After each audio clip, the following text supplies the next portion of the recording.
오늘의 방구석 주말 명화는 아카데미 감독상과 편집상 등 5개 부문을 수상한 스티븐 스필버그 감독의 전쟁 영화 라이언 일병 구하기입니다. 오랫동안 재개봉을 기다리던 중 국내 개봉 27년 만에 4K로 리마스터링되어 먼저 보고 왔는데 추억의 주말 명화 바로 시작합니다.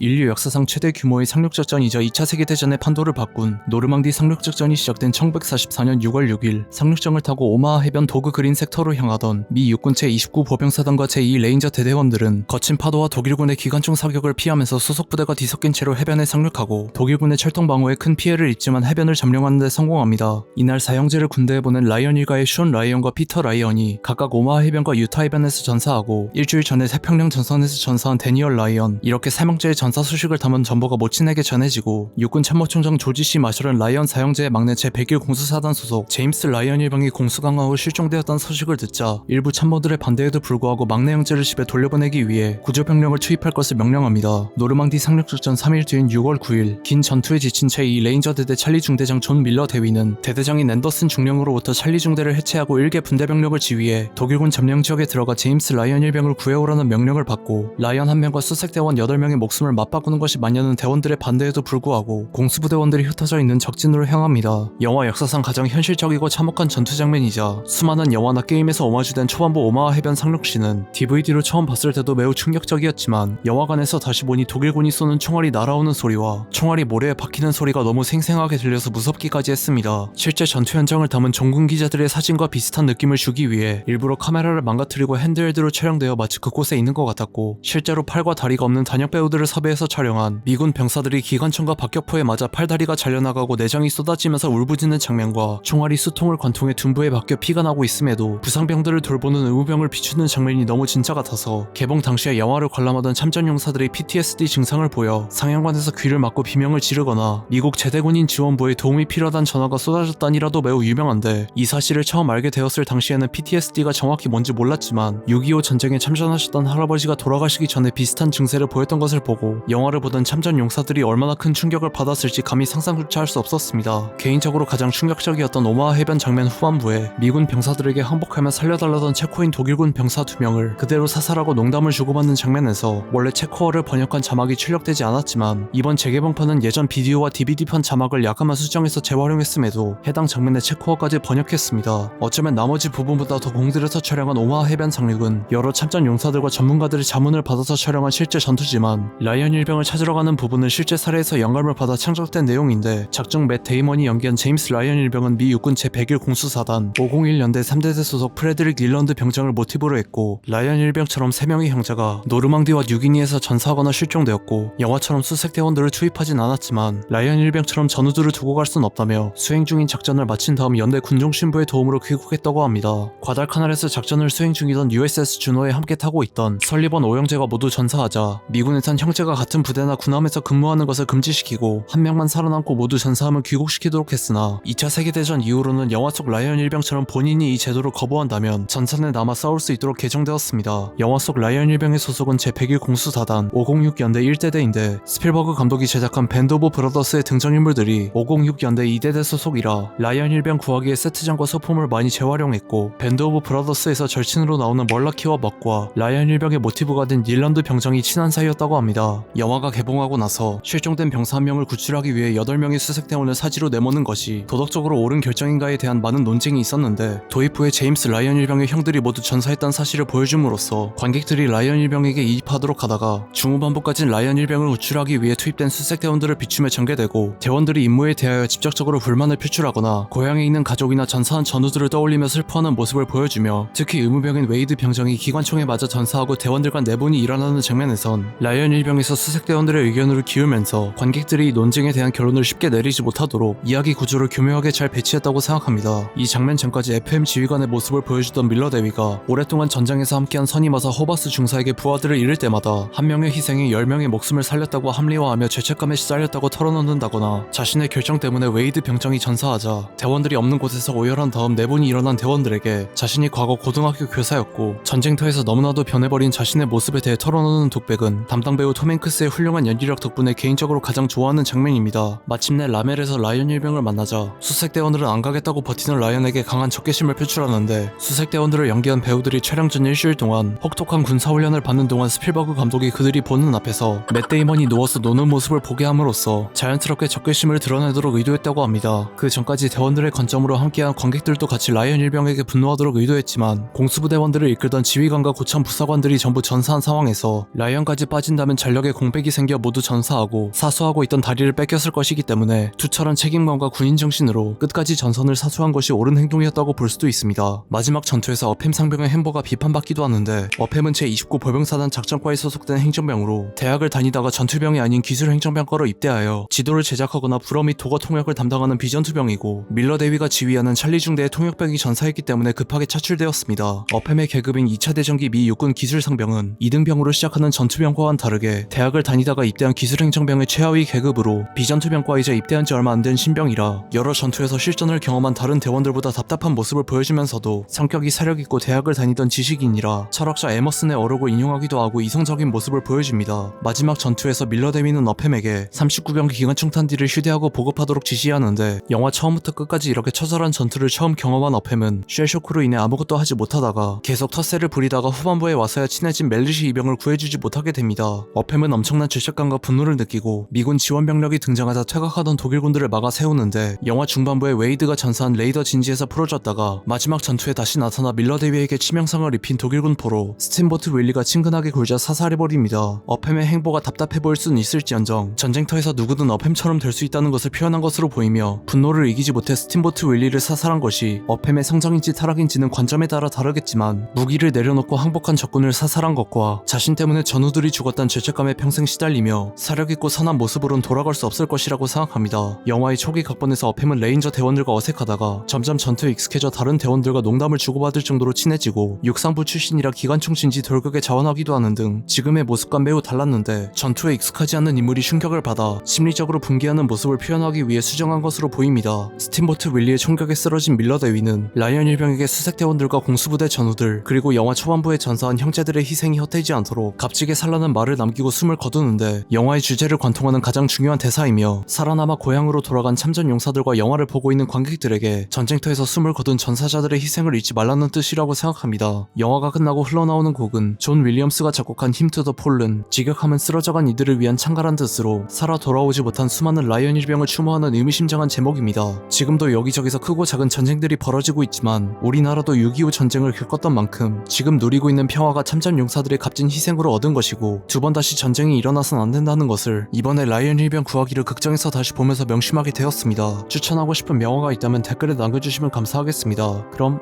안녕히.